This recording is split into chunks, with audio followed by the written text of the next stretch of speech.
Gauze, plain weave, very lightweight, sheer, open construction, not tightly woven.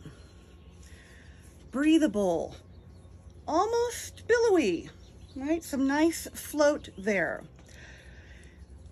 Coarse texture, how do we say this? Coarse as in not perfectly smooth. It is a very soft fabric, right? Cotton or cotton type, even rayon, silk, even wool. So it's very, very soft to the touch, but it isn't extremely smooth. The fibers aren't perfectly smooth. You can feel kind of the difference from one strand of yarn to the next since it is loosely woven. Of course, if you cook, it's cheesecloth. Dresses, blouses, skirts, baby wear, curtains, bandages, lovely, lovely, nice folds, lovely drape, breathable gauze.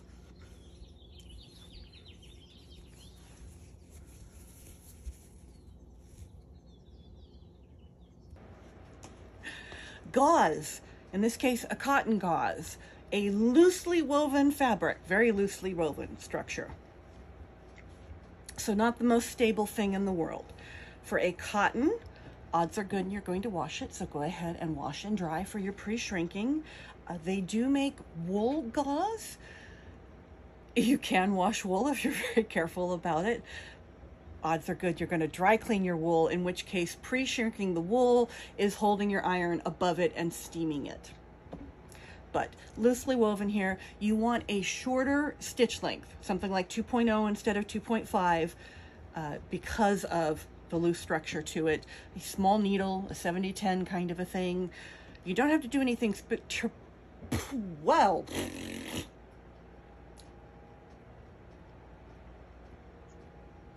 Okay.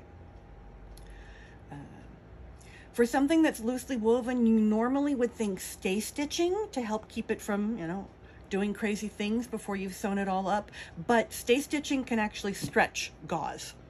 So your safer bet is if you cut thin strips of fusible interfacing and gently fuse those down to keep your edges, especially your curves, from stretching out. Don't hold on to it tight while you're sewing. In fact, maybe give just a tiny little push under the presser foot as you go. Seams, the nicest is going to be if you overlock and then turn that into a French seam. If you do just a French seam, it could pull apart. It could unravel on you and you'd lose it. But if you overlock and then use that to make a French seam, that will make a nice, secure seam. Gauze can be very transparent. If you want to keep it transparent, you could put silk organza or something like that underneath to maintain that transparency. Otherwise, if you don't want it to be transparent, you can do another layer of gauze. You can do something that has a little more opacity to it to give it that, what do we want to call it? Discreet coverage. Don't top stitch it, not a great idea. Buttonholes you can do, just make sure, fine needle, fine thread, all that good stuff. Best hem is going to be a rolled hem on a serger. That's just going to be the best way to go. There are other things you can do, but best way, do it that way.